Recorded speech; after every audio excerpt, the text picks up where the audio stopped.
The following podcast may contain adult language and an abundance of salt, so get ready, nerds, because we're talking to Queen Kane herself, Sylvia Hoeks.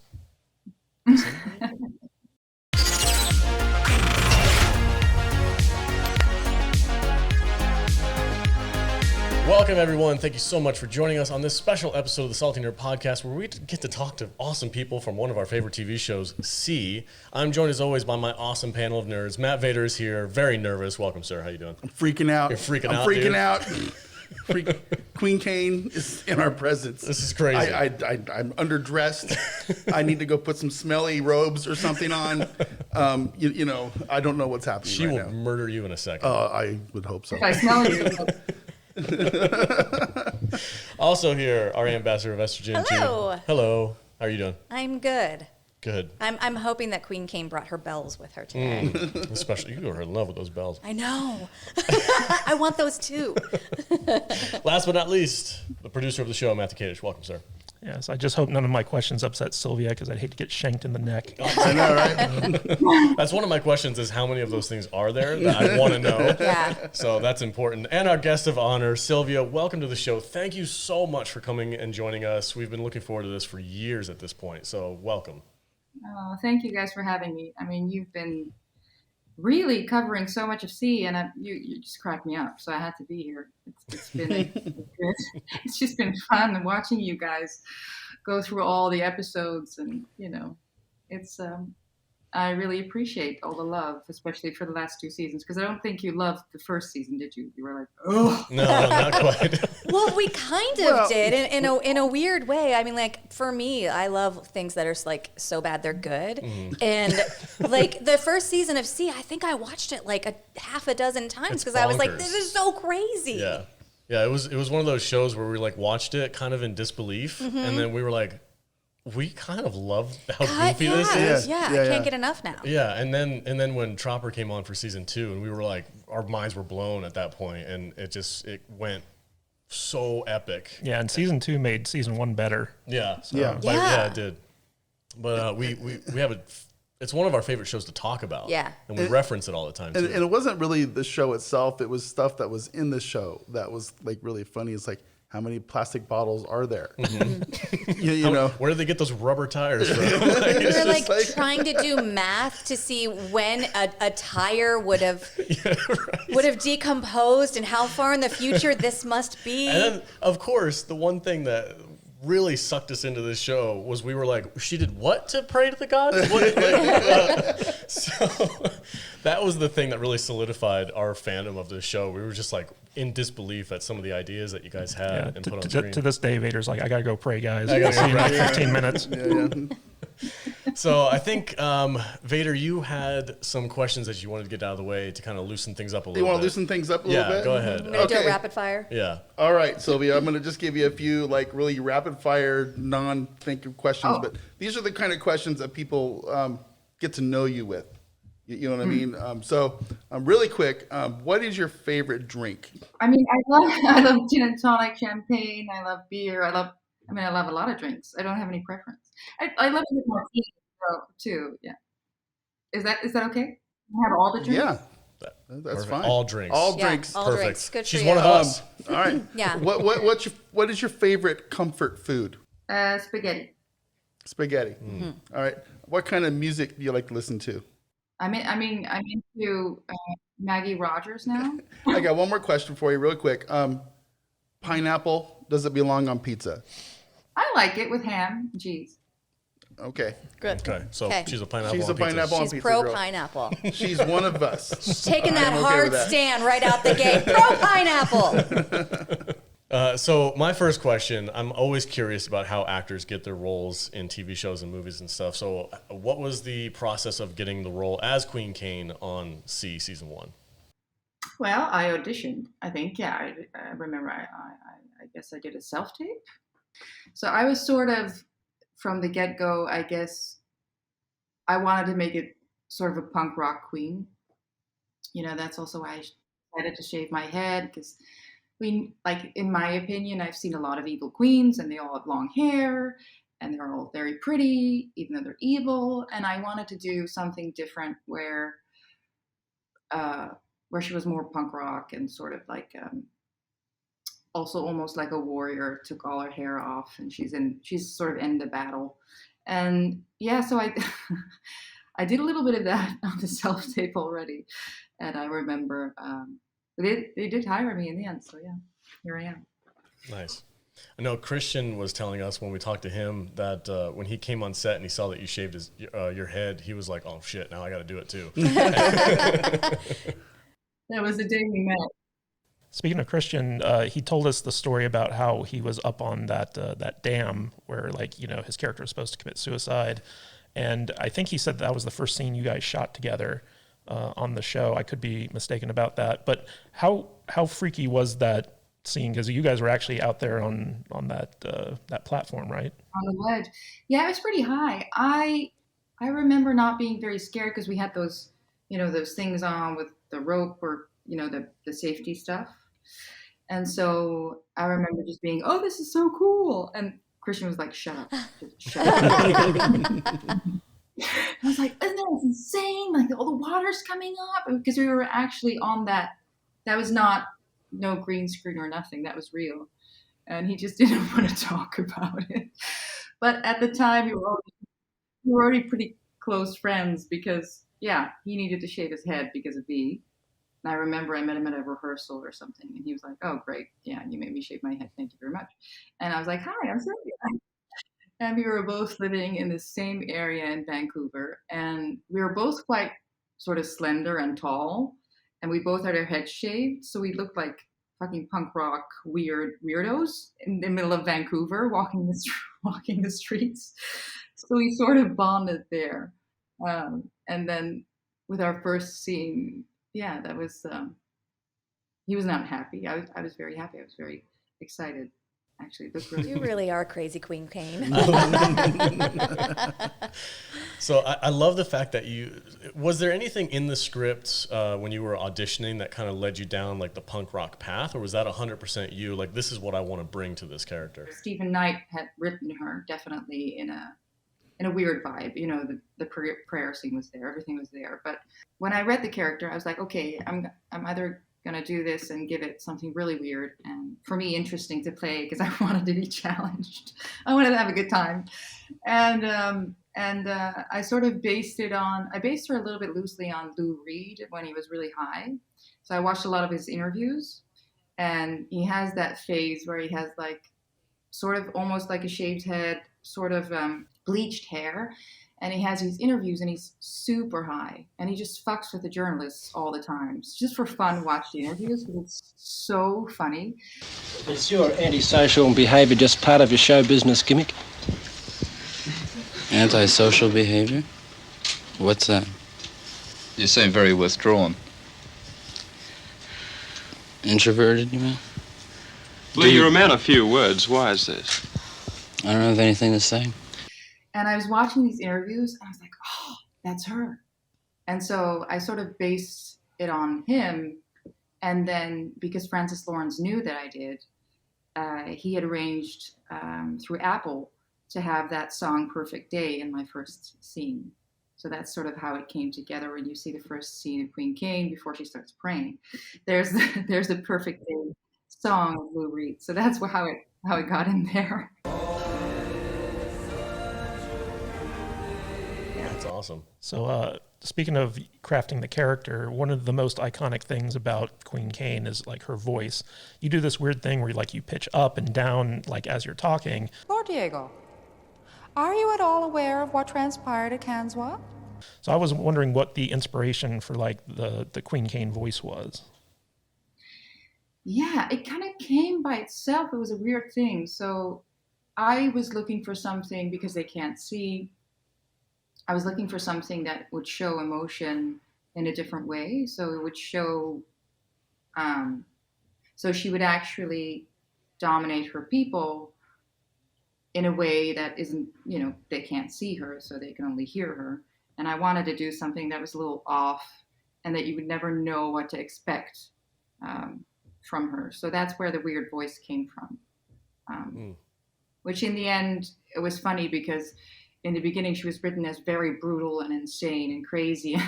Because of the voice, the writers started to write more humor into it for me because that sounded so Oh, I get insane and crazy. 100%. 100%. Yeah, it's totally there. It's like immediately in season 1, you're like, you don't fuck with Queen Kane. Oh yeah, she's bonkers, man. yeah, she's bonkers. Yeah. Oh no, it kept it fun for me because she was kind of, for me, she was a little. I didn't know where she was going to go either. You know, we would have these rehearsal scenes where. So funny if I think back.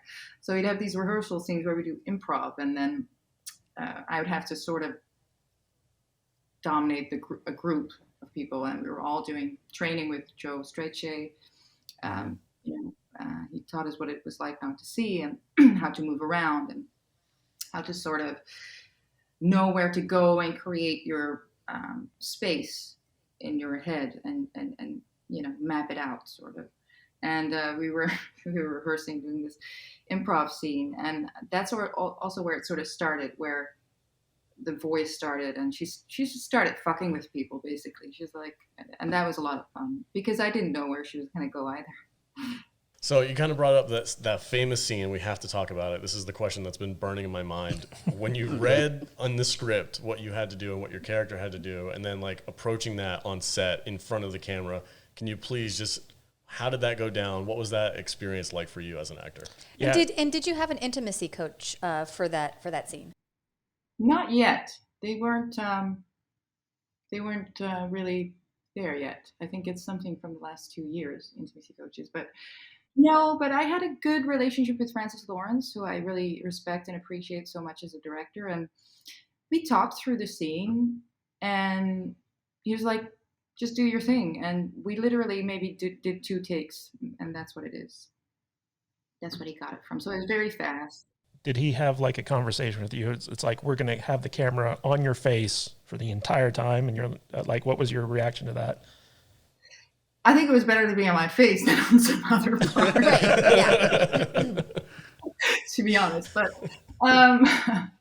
no, it was all very, he sort of guided me through his vision of the scene, and we just improvised basically. He said, gonna put the camera, and I loved the operators as well. What I loved about C in the way that the camera, that the operators were operating the cameras, was almost like a dance, because they could come so close to you because, we don't have sight. So they come really close to you and they sort of dance with you. That's what we did most of the scenes.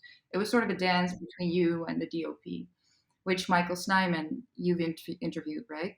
He's so amazing. I love what he did, and we owe a lot of beautiful work to him. And I loved sort of dancing with him. But this was a different operator. I think it was the first season. Michael came in the second season. But we sort of, it sort of moves with you, and you sort of reference it and feel it. And you just trust. I just trusted Francis, basically, that he would make something beautiful and weird out of it, like we love. Because Francis is quite punk rock. So we really found each other in that reference of Lou Reed and the weirdness. And yeah. Were you nervous at all when filming that scene? No.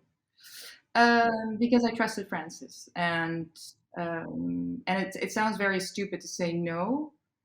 I guess with me, when you play a character like that, the fun always exceeds the fear. And when you play a character, when that happens, that's always so fun. And I think you should always choose to play those characters where the fun exceeds the fear. You're always going to be a little nervous or a little afraid. But I also trusted Francis very much. And I think he showed me right after we did it, he showed me this scene. I was like, oh, yeah, cool. Yeah. Cool. Nice. Right on. Well, it made a huge impression on us. I was blown away. That scene combined with just like the over-the-top acting from Jason and the barbarity and brutality of the show. And once we get to that scene, I was like, okay, I'm in. I don't know how anybody is not watching this show. Yeah. And it was really kind of sad to me that it was stuck on Apple at that time when Apple first came out. I get it. I feel like there's such a huge audience out there that hasn't discovered this show even yet. Yeah, you know what I mean? And I'd argue it's one of the best character introductions ever to be put on it's screen. absolutely incredible. Full commitment, right? Yeah. Right from the start. Well, that's what we said when we were talking about season 1. We were like, I don't know who this Sylvia chick is, but holy shit. Yeah. I mean, the whole time we've been watching this, I've been going, Queen Kane is Cersei Lannister level of wicked and evil. The queen you love to hate. I put Queen Kane right there with her. Do you get that from anybody? Do you get that from anybody else? And I think that's really high praise. If you can, if you have a character that you put people on the same level as, one of the most hated and vile Game of Thrones characters out there. Again, that series was huge. Yeah. No, I really appreciate that. I really appreciate. I mean, that's wonderful of you to say. I hope that it did make some sort of impression because you love your characters. It's not about me; it's about the character. You always love that. It's something that you work on and you try to have people identify with her or be super afraid of her or laugh with her or at her. Some kind of impression you always hope to make because you love your characters, so you want people to see them and be like, who the fuck's that bitch? Or like, yeah. Or like, she's funny. Or like, what's she doing now? She's weird. I want something to come from that. I want, some kind of just to have them somewhere, people think back at them or maybe learn something or not, or just have a laugh. You want something to come from to leave an impression. And one of the things that I love about the show is that they've set up, like your character Queen Kane, they've set up this character who's diabolical and crazy and has so many layers. And like from season 1 all the way through, and we haven't watched season 3 yet, but from the trailers that we've seen, it seems like they're still giving Queen Kane stuff to do, and I love that. Like with Game of Thrones, like Cersei was just hanging out in the Red Keep for the last season, but like your character, they're still throwing her like storylines and things to do, and like her being devious and trying to take over. Like I'm so excited to see where you end up at the end of this final season. Yeah. It's sort of bittersweet because, you built this family and I love a lot of those people that we work with. You become very close. Like actually in real life, me and Hera Hilmar plays Magra, my sister. We're very close. We're good friends, and we had a really good time together. And we just had fun together because they're just two opposites. And we would just play together, Oh, I'm going to do this and you're going to do that. That'll be fun, And we work stuff out in improv and just had so much fun, So behind the scenes, it was also just a really, big family feeling. Also because of COVID, there was not a lot of people on set. We did 2 and 3 back to back, and so the 3rd season, I had a lot of fun. She's doing stuff again. She's doing insane stuff again. So they never stopped. I'm so excited to see what she's up to. Yeah. Yeah, it was really fun. Yeah, it was really fun. And there's that one scene in the trailer for season 3 where she's like, I am your queen! I was like, oh shit! She has not slowed down at all, and if anything, she's gotten more diabolical and more daring, I guess. As a queen, like trying to take over. It's really cool. And now she's a mom. Yeah. Is it hard to get into her character?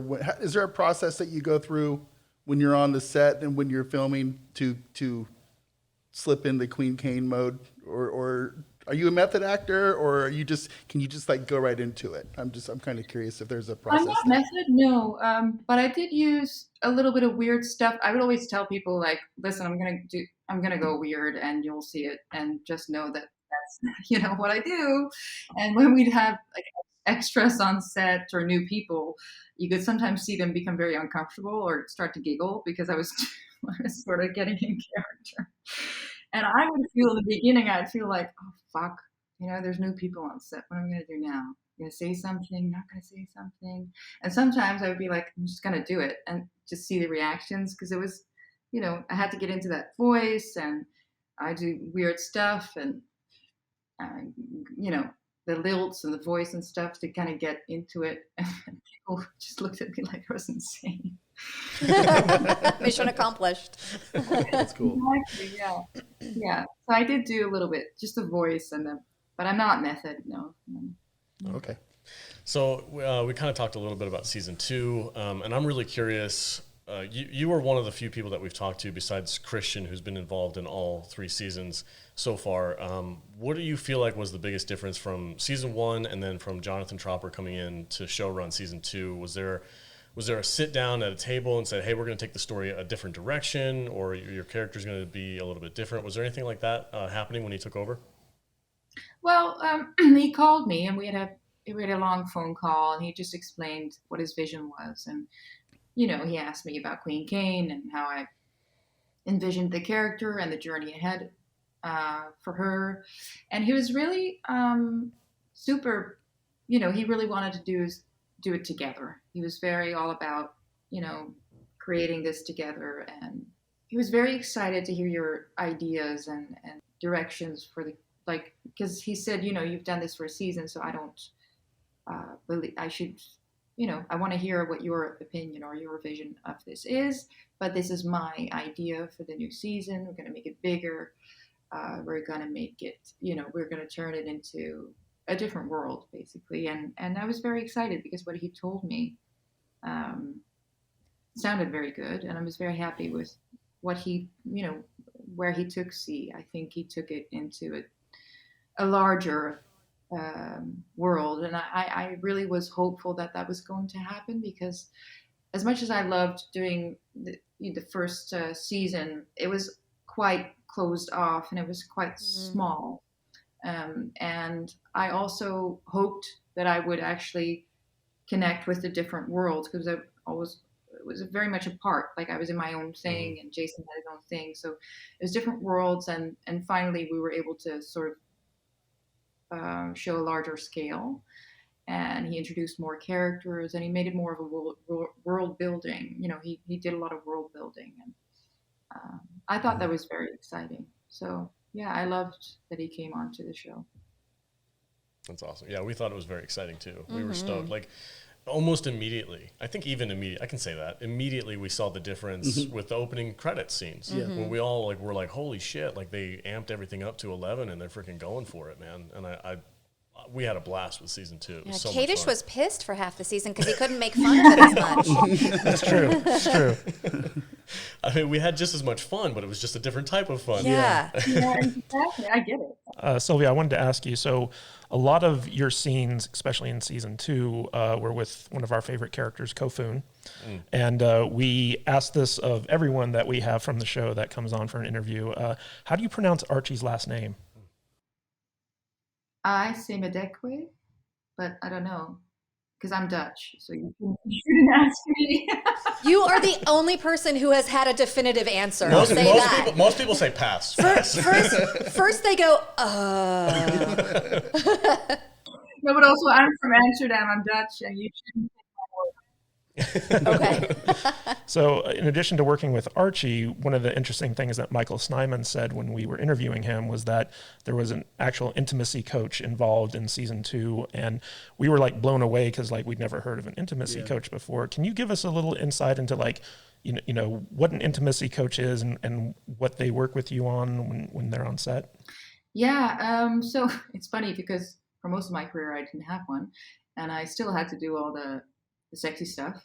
So I've done it by myself for a long time, and you sort of learn how to gauge and to sort of connect to the other actor. And, you know, sometimes it's a good experience, sometimes it isn't that great of an experience. So I can see the value of an intimacy coach, especially for younger actors. I think it's valuable because you talk to this coach who's there to sort of make you feel heard and comfortable in the scene, and talking through the scene, talking about what is going to happen, what the shots are, what the director has in mind, and how comfortable you are with the nudity, the touching, everything. So basically, you know, all the intimacy that comes along with the scene. And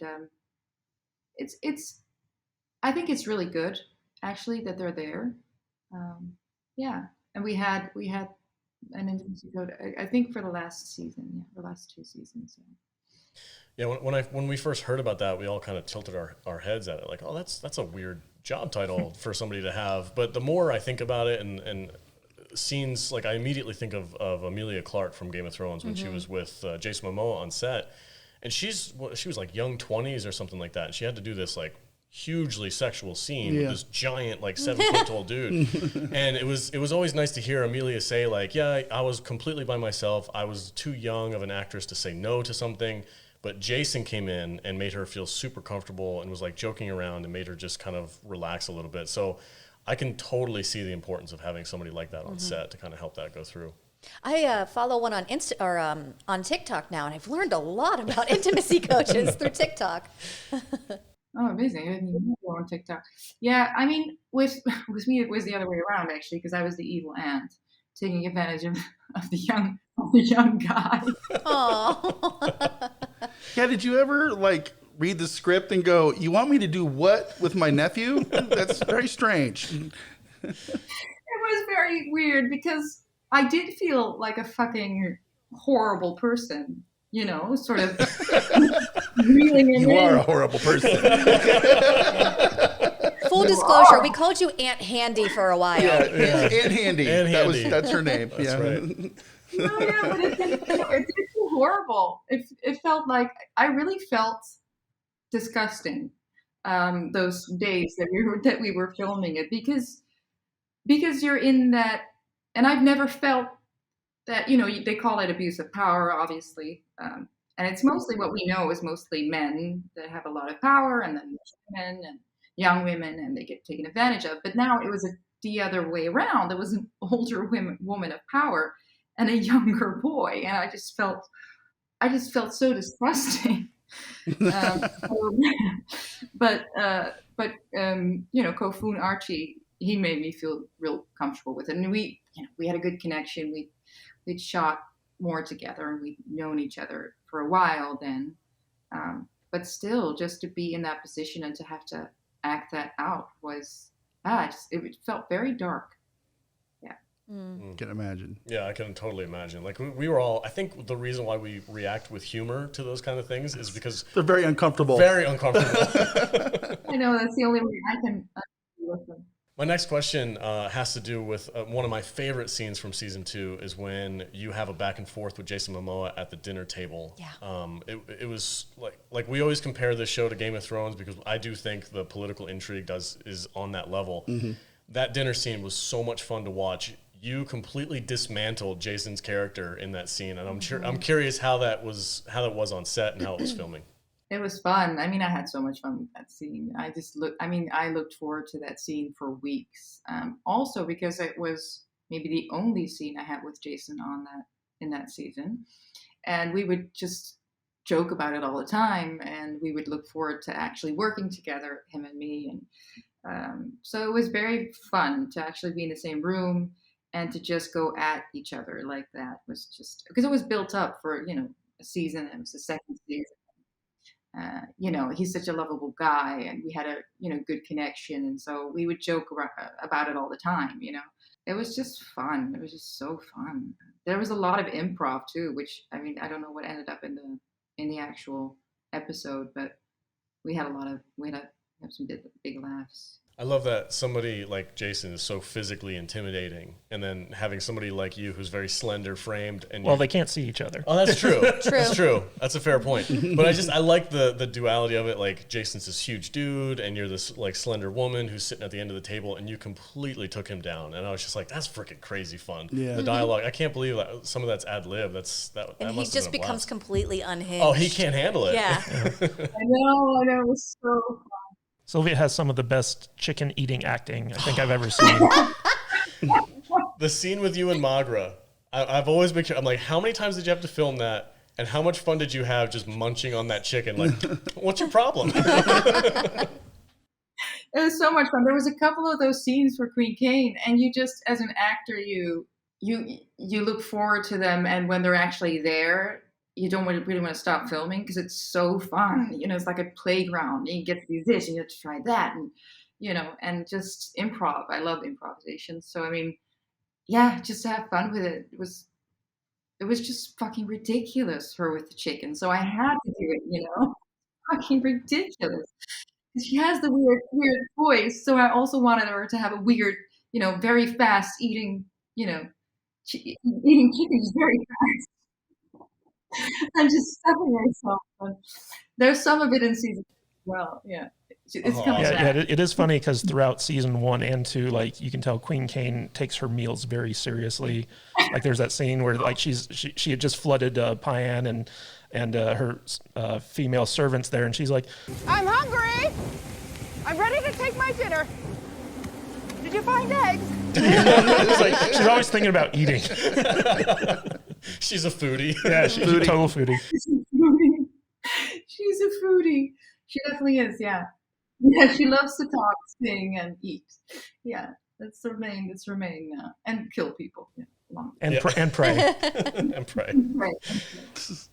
Speaking of murdering people, your character has one of the weirdest and coolest ways of assassinating people, and when it first happened, we were like, wait, where did she get that freaking knife from? Right, and how can I get a wrist shank just like it? So I'm curious, like, do you know how many shanks she has hidden around her body? And that'd be a good trivia question. Yeah, is there another scene, maybe possibly in season 3, where they get used again? There might be. Yeah, I mean, I can't say much, obviously, but you'll see. I think she's going to use it maybe again. Well, because when Queen Kane was sort of, birthed, I guess, as a character, and when we went through costume tests and stuff, I was like, but she's probably going to be naked when she's sleeping, right? But then she doesn't have a weapon, so I think we should build it into her body. They were like, yeah, that might work. So we made this weird. Was your idea? Yeah, I mean, I love that sort of creepy stuff. That's awesome. That's weird so stuff. Cool. Well, I love weird stuff. I guess I'm a weird person. I don't know. So you've mentioned punk a couple of times. Is that something that you listen to get into a certain character? Or is that just something that you enjoy in your regular life? No, this was especially for a character. I think the punk rock. I really felt it would. I don't know. It felt like it was her vibe, and so kind of went with that. I know with my role in Blade Runner. I don't know if you've seen Blade Runner. I'm this weird killer with the bangs. I also based it on a musician. Weirdly enough, so I have 2 roles now, and the fun of it is that if you do that, you get to dance in your trailer to their music. You get into character in a great way because it makes I don't know. There's a rhythm to each character, right? Like that's how I think of characters. There's a rhythm to them, and it sort of works if it's based on some kind of music, or you base it on a real life person, or I don't know, you can base it on poetry, whatever you want. But I think a character has a certain kind of rhythm, and for me, that punk rock rhythm was very much Queen Kane, and so I think the dagger in the arm also came from there. Yeah, it just sort of felt right. I was like, well, where's she going to put the weapon if she's naked and people want to kill her? So that's sort of where that came from. That's awesome. Can you tell us a little bit more about, you were saying that, sometimes when you are getting into the character, you do weird things.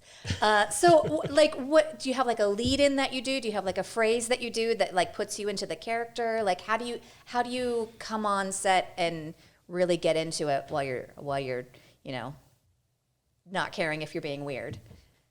Yeah, I used to do a little bit of the Payan singing, and I would say Magra, Magra, Magra, and go with hands and just do a little bit of it. I don't know. I would just do whatever. All the things, and I don't know. It just to help me get into it, and just also sort of get over that hump of normality, or just be normal. No, actually, I have to be Queen Kane. That can't be normal. So I have to do the weird stuff now. So, yeah. One of the funny things about this show is I think Queen Kane has killed more people than Jason Momoa's character throughout the course of the 2 seasons. But she flooded a whole city. Yeah, exactly. But one of the 2 most shocking deaths were when Queen Kane killed Boots and when she killed Paris. So I was wondering, like, so Boots was early on in season 2, and it looked like he was going to be like a very important character going forward. And so, like, when he died, we were all like, whoa. I hated Boots. Yes. Is there any insight you can give us as to why that character was kind of just killed off in the show? I don't think I can. I don't know. I mean, I loved him in the first season. I was a fan of what he did with the character, I personally. I don't know. For Queen Kane, I mean, he didn't really give her any fertile. I mean, he didn't give her kids, so she needed to get rid of him, basically. You know, she had other plans. and what was it like killing Alfre Woodward? That was very emotional or strange for me at that time because, you know, she's such an amazing performer, actress, and she felt like sort of the mother of the C family. So it was weird to actually be doing that, to take that control and to play God and just kill her. You know, it was weird. It was like almost like I wasn't allowed to do that. You know, I felt strange about it. I felt very uncomfortable about it. Yeah. So, like, there's an intimacy coach. Is there a murder coach too, like on set? No. Might be a good idea. Maybe Murder is quite intimate, I would think. Yeah. Not that I know. Not that I don't know, though. You know. You're freaking me out. There's a couple barrels in Lake Mead that so my last question kind of regarding season 2 and season 1 is I'm always curious. You guys, a lot of actors that we talk to seem like they just have a blast on set. Like it's a job to them, but it's also just the best time they've ever had. I'm curious, was there a favorite scene that you got to film? Was there a moment either in season 1 or season 2 where you were just like, this is freaking so cool that I get to do this for a living? Yeah, I mean, with Queen Kane, there were a lot of scenes that basically I was just in a fucking playground and I just did whatever the fuck I wanted. So, I mean, as a job to do whatever you want, you know, to have, because that's the great thing about bad guys, right? I didn't start playing bad guys until I got to the States, until I did Blade Runner, basically. Before, in Europe, I played mostly good guys. And so when the whole bad guy world opened up to me, I was like, great, I'm never going to leave this. This is fucking great. I can do whatever I want. Because there's no rules. You can do whatever you want. You know, there's a lot of freedom, and to be paid for that is basically, you know, it's fucking ridiculous, really. So I really feel grateful to be able to do that, you know.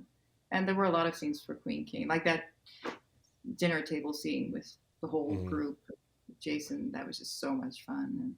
But there was so many. Also in season 3, there's a couple of scenes where I get to go completely crazy, and it was a good final hurrah for Queen Kane. You know? My next question. This is a perfect segue. We've seen some other TV shows that didn't quite end as well as the fandom and some people Game wanted. of Thrones. And there's interviews out there with some of the actors where they're like, hey, how do you guys feel like the show ended? And they're kind of like, oh yeah, I was like, oh, it's really great. I'm curious, how do you feel that these 3 seasons have ended for you as a character with Queen Kane? Are you satisfied with the ending that she's been given? Well, I haven't seen it, but I think what I've read, you know, script-wise, and what I've experienced on set was it was beautiful. I think she had the right last scene, you know, like every character has a last scene in the show. It was a good last scene for her. I think there's a lot of reveal.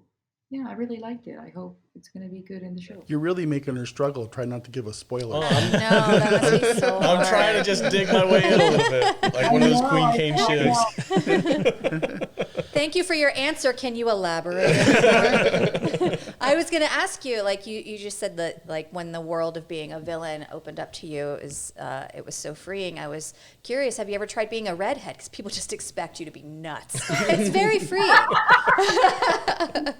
Maybe not my next role. No, I'd love to be a redhead. Yeah. Yeah. Go out and get yourself a redheaded wig, girl. It is a whole new world. Do you feel like you're more free than other women because you're a redhead? People expect differently from you, and you have more of a playing field.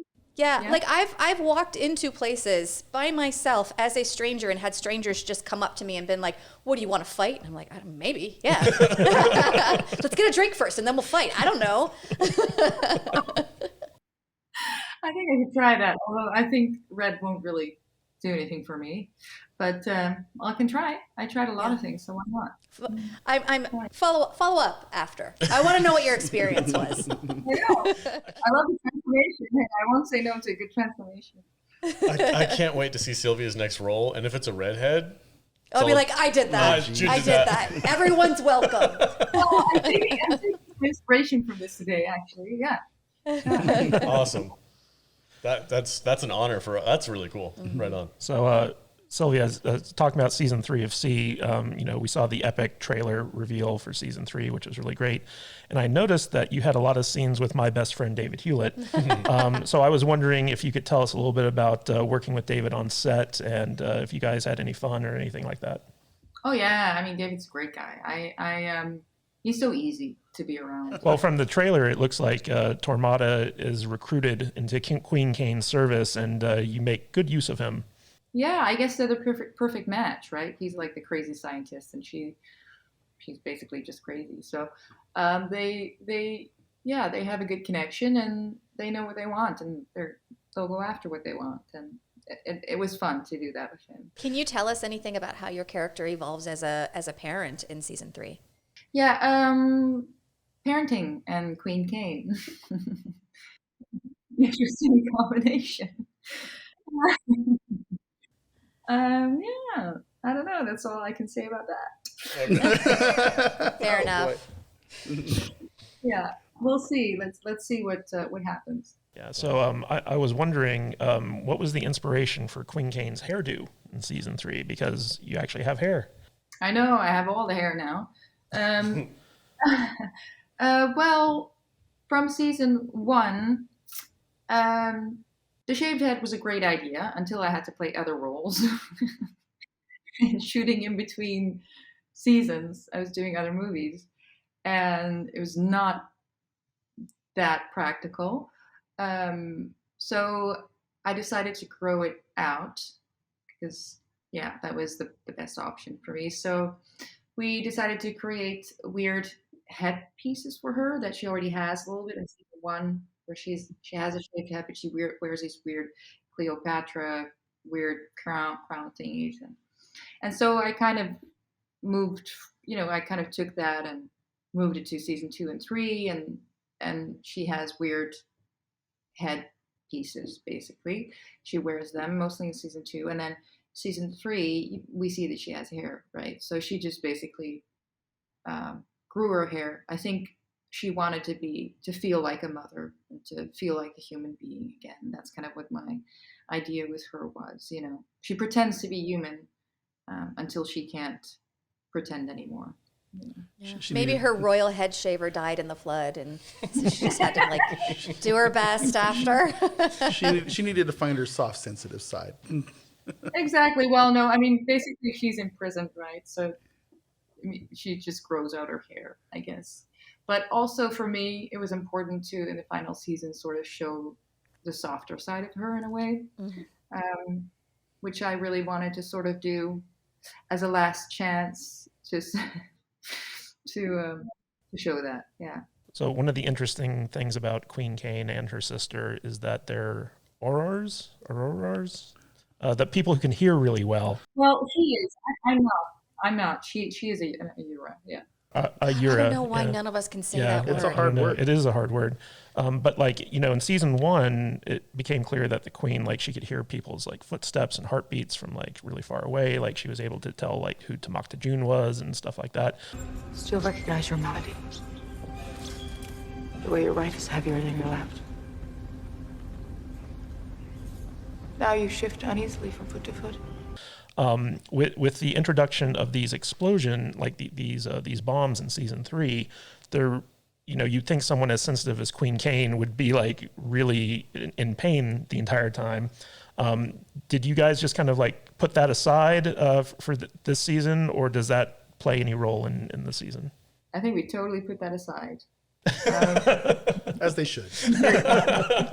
We need the big booms. Same with the that's ghost a really people. good remark, actually. I think, no, we didn't do anything with that. I mean, the explosions are quite far away from where we are, from where the Queen is standing, in a sense. So and also, it was COVID, so we didn't see any fucking explosions. We didn't see any people jump or die or nothing. So I acted as though it was very far away. No, you're right. You're very right. Okay, called that one. So you mentioned COVID, and one of the funny things about when we interviewed John Tropper was he looked like a broken man when we interviewed him because of all the weather and the COVID restrictions and stuff like that. Doing 2 and 3 back to back. And doing 2 and 3, like he was hitting the booze pretty hard when we interviewed him. He's just drinking. Fuck you, nerds. So I wanted to ask you what it was like, having to film these 2 seasons with like the really terrible weather and the COVID restrictions and stuff like that. Yeah, it was weird. It was very strange. We're all very happy to be working, let's be honest. I mean, it was a terrible time for a lot of people. So we were very lucky and grateful to be working. And I was very grateful to actually be on a set and be able to, just feel a little bit normal, more normal maybe than, some other people, because it was still very, very much there. COVID was still very much alive and kicking. So, I mean, we were in Toronto, everything was closed. It was sort of a dystopian feeling in and of itself anyway. And so going to set was like, a huge thing. We're so happy. So basically you were tested every day, and there was a limited amount of people that were allowed on set.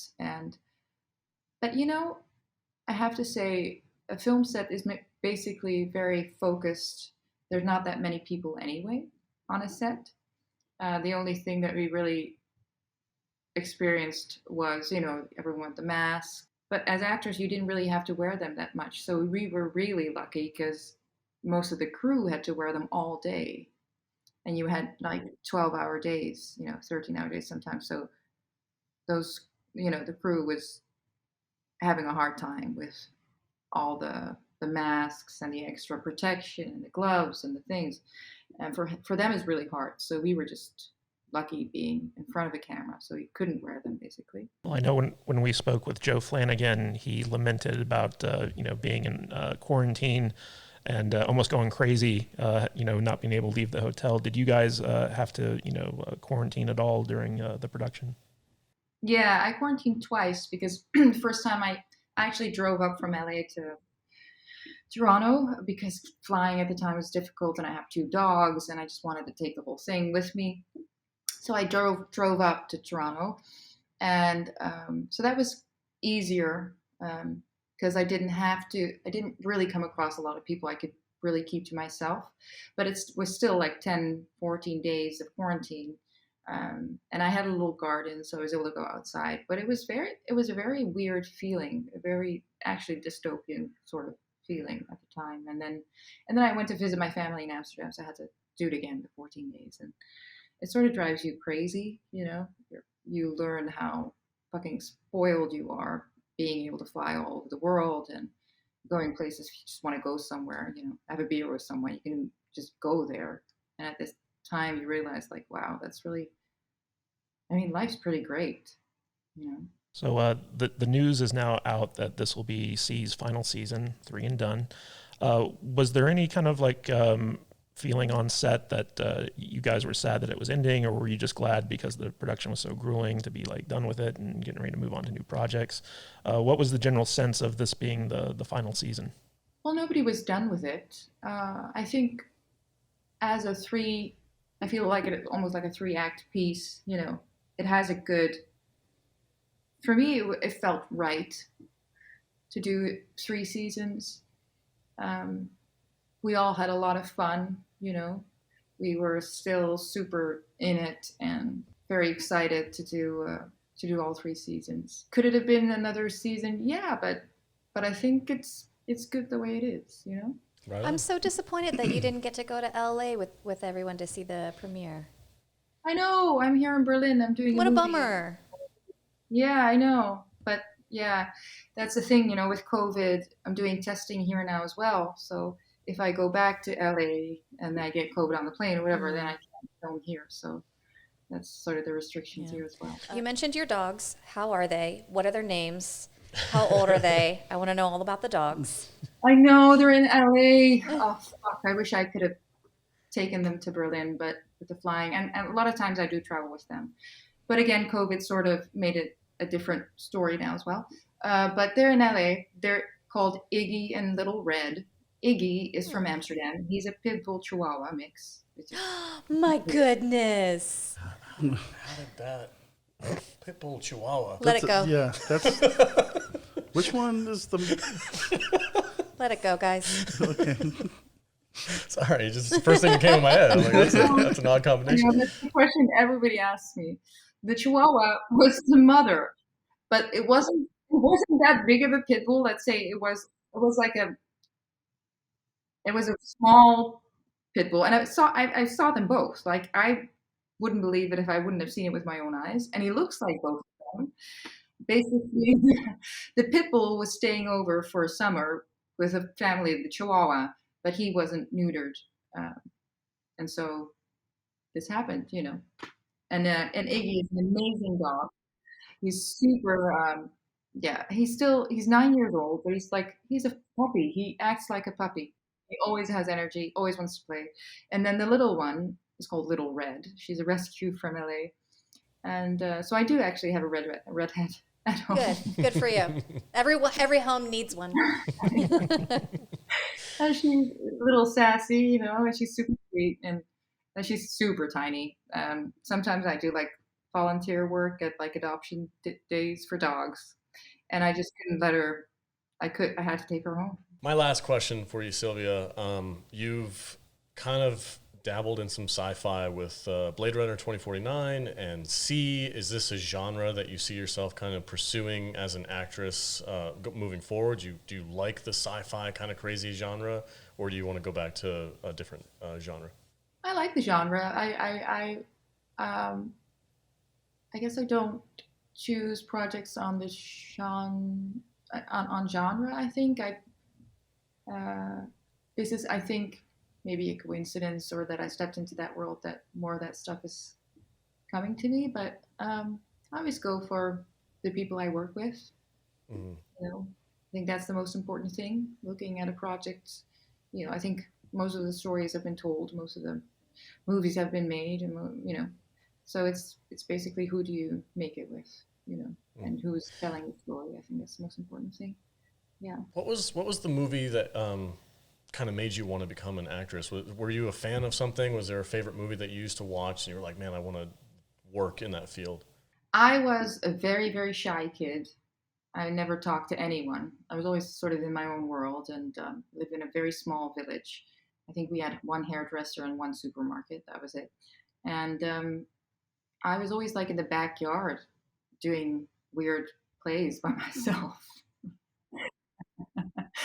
And I was a big fan of Johnny Depp and all his transformations, like Ed Wood, Edward Scissorhands, you know, all those, the weird John Waters movie, Cry Baby, you know, all those weird. I love Cry Baby. I know, right? Yeah, I love Cry Baby too. I thought it was such a great movie, so well done. And I loved all those transformations all the roles that he chose to do and the way he did them. And I was really, as a kid, just really enchanted and really enamored with it. And but because I was so shy, that only came when I think it was about 8, 9 years old, and I did a school play, and everybody's like, "Huh, is that Sylvia? Is that girl that always was in the back of the class?" And so they said, "Hey, Sylvia, maybe you should go to theater school when you get older." And I always remember that, and I had to deal with my parents because my whole family, I'm like a black sheep, so my whole family is like doctors and lawyers and stuff, and so I had to deal with my parents. Okay, you can have one try at theater school, and otherwise you have to go like study law or psychology or become a doctor or whatever. And I got in, and they were like, "Fuck, we shouldn't have given her that chance." That's awesome. That's great. Right on. So I wanted to ask real quick. So I loved Blade Runner 2049. It was a beautiful film, and I was just wondering, like, whenever someone works with a director that I really respect, I always want to know like what it's like on set. So can you tell us what it was like working with Denis Villeneuve and Harrison Ford and all these legendary actors in like a sequel to one of the greatest movies of all time? Oh yeah, thank you. I mean, I had such a beautiful time on that, and Denis is such a wonderful director. So thank you for that question. I loved being on set.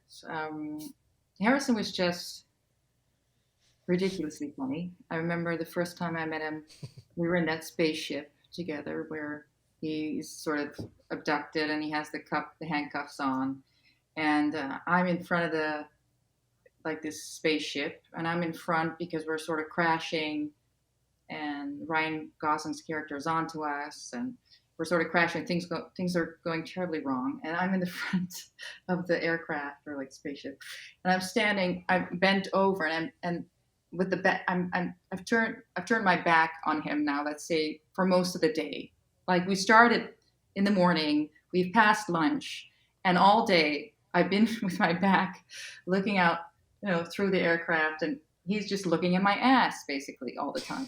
So he's like, "What is this? Are we going to ass land?" And he's just he's cracked me up. He's so funny. And we just had a blast.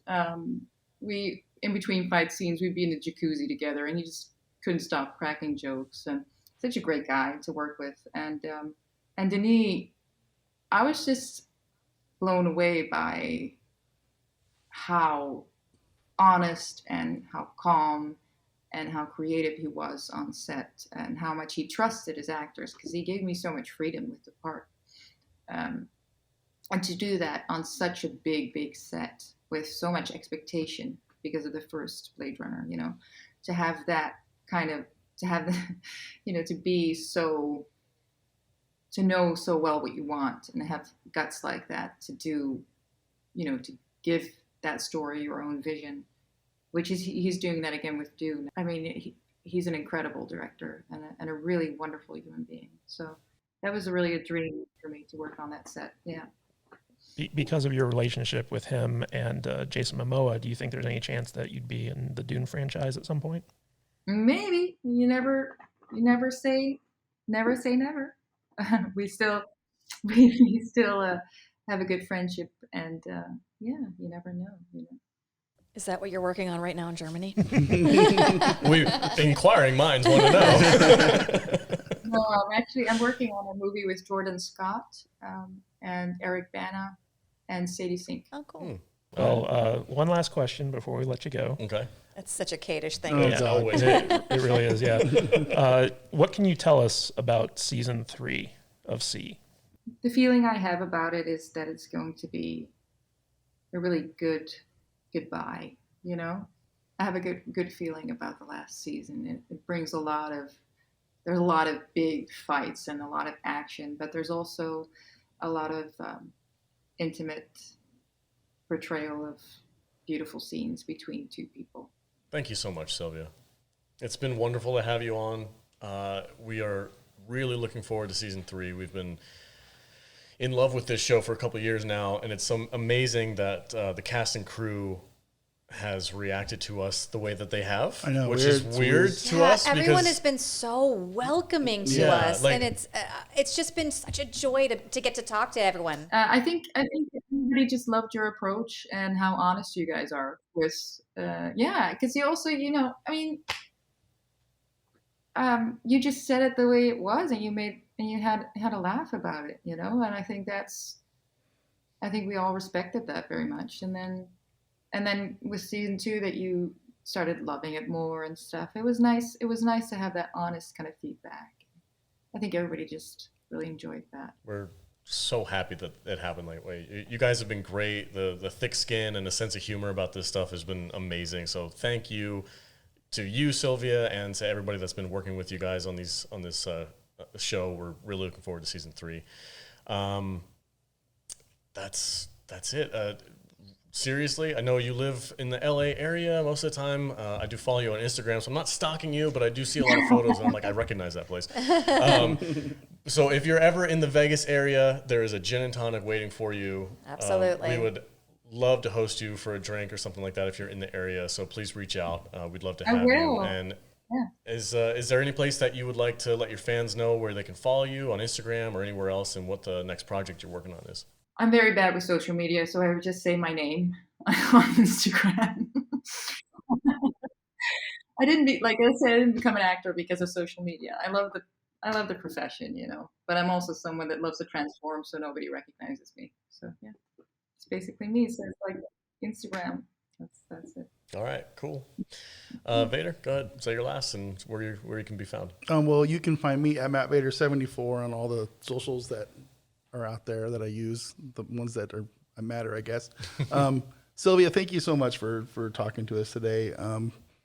It's been a pleasure. We love Queen Kane. She is my queen. She is like the epitome of characters that you love to hate. Absolutely. And she's just at the top of the pyramid for me. I love it. I love it. She's the reason that I got hooked on this show. Oh, I love that. She's just so over the top and fun and crazy and just bonkers to the nth degree, and that's what I love about her. So thank you so much for hanging out. Thank you so much. That's lovely. Jude, go ahead. You can find me. You can check out my voiceover work on my website, thevoiceofjude.com. And Sylvia, I just wanted to say, God, I have just enjoyed the evolution of your character from episode 1, and now we're about to start the final season, and I'm just so excited for it. And the show, and one of the things I forgot to mention earlier when we were talking is like the evolution of the world of the show has been really fun to watch too. Like in season 2, they started, because like season 1, we were like, well, how do they do this and how do they do that? And I feel like there was a lot of stuff that maybe was cut out during editing that kind of explained things, but was brought back into season 2 with the echolocation so that you can like hear the sound bounce off, so you can like find your way through things. And just like the building of the world has been so fun to watch, and the character development of like the whole show, and especially this crazy queen, has just been such a joy. I'm really sad that it's over, but I'm really excited to see how it ends. Yeah, great. Thank you. It's very sweet of you guys. I really appreciate you guys having me. Kadish? Yes, Sylvia, big fan of your work. Looking forward to seeing all your upcoming projects. And you really, created a very iconic character with Queen Kane and C. And so, like, I'm really looking forward to seeing how season 3 shapes up and how this epic story comes to an end. And just fantastic work. Can't say enough good things about it.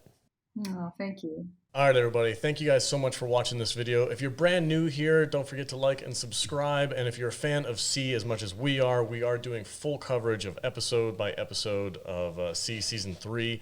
As well, we have a couple other interviews coming out with the cinematographer. Also, David Hewlett, I think, will probably be back to talk about it as well. We can't get rid of that guy. We can't get rid of that guy. So if you're a fan of this world as much as we are, please head over to the channel and stay tuned, because we have a lot of content coming out about C, and we're really looking forward to it. Again, Sylvia, thank you so much for being here with us today. Really appreciate it. Have a great time in Berlin. Safe travels. When you're back in the States, we have a gin and tonic waiting for you. So, all right, everybody. Thank you guys so much for being here. Really appreciate it.